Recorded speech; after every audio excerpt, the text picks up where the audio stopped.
नमस्कार। स्वागत है आप सभी लोगों का हमारे YouTube चैनल पर। बहुत परेशान हैं आप, वो इसलिए कि आपके अपने ही बाहर से काली विद्या करा के दुष्ट तांत्रिकों से जो कुछ पैसे की लालच में किसी का बुरा कर देते हैं, कुछ पैसों के लिए किसी की जिंदगी बर्बाद कर, कुछ पैसे के लिए व्यक्ति के जीवन को नरक कर देते। वो हमेशा बीमार रहता है, वो हमेशा लाचार रहता है, हमेशा वो मानसिक डिस्टर्ब रहता है, हमेशा वो किसी भी कार्य में सफल नहीं होता है, हमेशा उसको हानि होती है।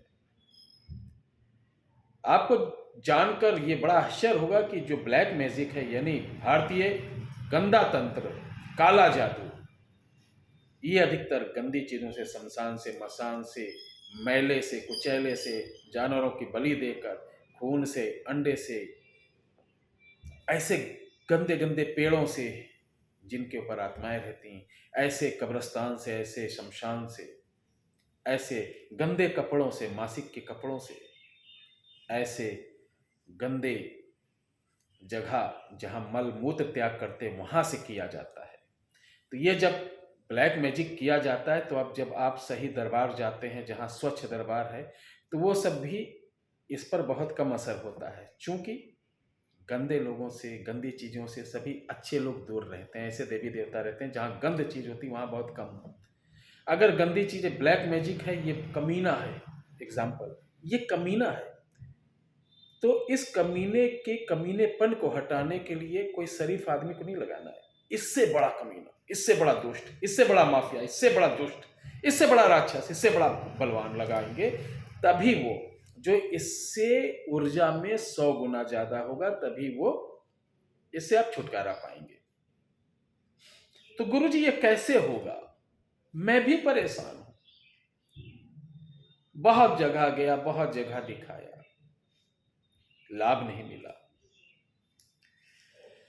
तो मेरे प्यारे दर्शकों, मैं आज 3 चीज बताऊंगा। अगर आपके ऊपर ऐसा है तो अब की दीपावली को आप 5 नारियल के टुकड़े लेना, छोटे छोटे, उनको सरसों के तेल में भिगोकर, और अपने सर पर से इसको 21 बार उतारा उल्टा करना। उसके बाद इन सभी खोपरों को ले जाकर के आप ऐसी जगह जो वीरान घर हो वहां रखकर यानी जला दें, या उसके ऊपर थोड़ा सा कलावा डाल के फेंक दें। इससे आपको रिलैक्स, शांति मिलेगी। दूसरा उपाय यह है, अमावस यानी जिस दिन काली अमावस्या है, दीपावली के दिन आप नहाइए। नहाया हुआ पानी एक बोतल में भरकर उसमें 5 लोहे की कील, उसके साथ थोड़ा सा खाने वाला चूना डालकर कांच की बोतल कायदे से बंद करके सर पर से घुमा करके इस बोतल को ले जाके कहीं वीरान में ऐसे फेंक दीजिए कि वो पीछे टूट जाए और आप पीछे मुड़कर नहीं देखेंगे, सीधे चले जाए। अब तीसरा मैं बताने जा रहा हूं, जो अचूक और कभी विफल नहीं होता है। ब्लैक मैजिक को ऐसे रोकता है जैसे हम बारिश, भयंकर बारिश में रेन कोट पहन लेते हैं, बड़ी छतरी लगा लेते हैं, हमारा बॉडी नहीं भीगता है, कुछ अंग अंग जो होते हैं उस पर छींटे पड़ती हैं, उसी तरीके आपको 95% तक बचा ले जाएगा। और ये आप अगर 3 महीना धारण कर लिए तो हमेशा के लिए आप उस चीज से बच जाएंगे। तो ये होता क्या है, मैं अब आपको बता दूं, ध्यान से सुनिएगा। वास्तु शास्त्र में, फेंसुई में कच्छप यानी कछुए का आप लोगों ने बड़ा महत्व सुना है। तंत्र में भी इसका बड़ा महत्व है। आजकल लोग जानते हैं कि नोट बारिश के लिए इसका प्रयोग करते हैं। ये एक अपराध है, कहीं कोई नोट बारिश नहीं होती, लोगों को बेवकूफ बनाया जाता है। इसके चक्कर में कभी मत फंसना। किसी वन्य जीव या पेट एनिमल्स किसी प्रकार का कोई भी जीव जंतु है, उसको अगर आप शारीरिक मानसिक आर्थिक हानि पहुंचाते हैं, आर्थिक मतलब उसके जंगल के आसपास खाने पीने वाली चीज आर्थिक किसी श्रेणी में आ जाता है, तो ये एक अपराध है। कहीं ना कहीं से वो हमारे संरक्षण में सहयोग देते हैं, प्रकृति को साफ करने में सहयोग देते हैं, तो उनके ऊपर दया करें। ये बात अलग है कि जीव जंतु के तमाम ऑयल, फिश ऑयल, ये सबसे तमाम आजकल मेडिसिन बन रही है, लेकिन हम कश्यप के बारे में बताने जा रहे हैं। वेस्ट बंगाल में हमारे यहाँ जो असम साइड में इन चीज़ों का बड़ा प्रचलन है, और जो गुप्त ओरिजिनल जानकार हैं, जो बड़ी बड़ी डायन, बड़े बड़े तांत्रिकों से बचाव करती, वो यही चीज़ है। कच्छप को दीपावली वाले दिन लाया जाता है। कश्यप को, जो कछुआ होता है, दीपावली वाले दिन लाया जाता है। उसको काला आसन बिछाया जाता है, उस पर काला चावल एक आता है, कोयले से रंगा जाता है, शमशान के कोयले से उसको रखा जाता है। फिर उसके ऊपर कच्छप को पीठ के बल रखा जाता है। रखने के बाद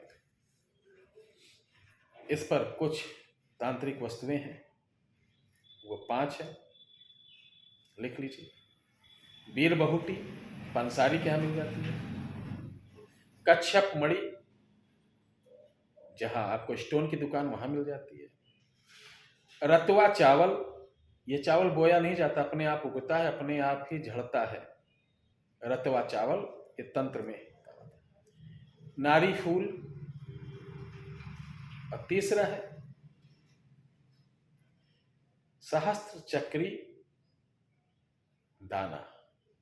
इन 5 को उसकी पीठ के ऊपर, पेट के ऊपर रखा जाता है, और उसके बाद तारा महाविद्या से इस मंत्र को पढ़ा जाता है। पढ़ने के बाद थोड़ी देर बाद वो जैसे पॉपकॉर्न नहीं फूलते हैं, फड़फड़ फड़फड़ होता है, उस तरीके से इनके अंदर वाइब्रेशन होती है। वाइब्रेट होने के बाद वो धीरे धीरे धीरे धीरे धीरे धीरे एक एक करके उसके पेट पर से नीचे गिर जाता है।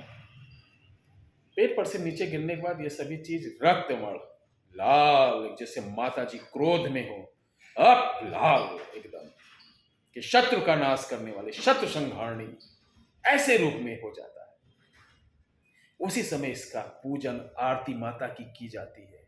बहुत ही श्रद्धा भाव से आरती करके ये कहा जाता है कि हे माँ, जैसे हर युग में आपने दुष्टों का विनाश किया है, इस युग में भी कुछ राक्षस प्रवृत्ति के लोग हो गए, जो मानव जीवन में लोगों को कष्ट दे रहे हैं, जीव को कष्ट दे रहे हैं, जीव को कष्ट दे रहे हैं। जो चीज वो बना नहीं सकते उसको बिगाड़ रहे हैं। हे माँ, आप उनसे मेरी रक्षा करें। आरती करने पश्चात, प्रार्थना करने के बाद ये चावल पर से उठा ली जाती है। ब्लैक चावल, ये सारा सामान ले जाके उसी नदी में, उसी तालाब में डाला जाता है जहाँ से वो कच्छप को लाए थे। वो भी जिंदा रहता है, किसी प्रकार की उसको कोई हानि नहीं पहुँचती। उसको भी प्रणाम करके नदी में विसर्जन किया जाता है। और ये जो सामग्री निकलती है, इसको बारीक पीस कर और इसको सुगंध लोचन के साथ ताबीज में भर कर जो व्यक्ति पहन लेगा, मेरा दावा है कि आपको कभी किसी प्रकार का ऊपरी बाधा, तंत्र बाधा, डायन बाधा, मशान बाधा, जितने भी उलाकी बुलाकी ये सब डालते हैं, किसी बाधा का प्रकोप आपके ऊपर नहीं होगा। इसे आप बनाइए, लाभ लीजिए। बाकी और उपाय मैंने बता दिया। किसी प्रकार की आवश्यकता हो इस वीडियो संबंधित या ये कवच के लिए, तो हमारा व्हाट्सएप नंबर इस वीडियो में दिया गया है। 2 व्हाट्सएप नंबर हैं, 2 कॉल नंबर हैं। दोनों पे आप कॉल करके पहले समझ लें, पूछ लें, जानकारी ले लें, उपयोग करें। कहीं मेरी सहायता आपको पड़े तो मैं आपके लिए सेवा में हाजिर हूँ। जय श्री राम।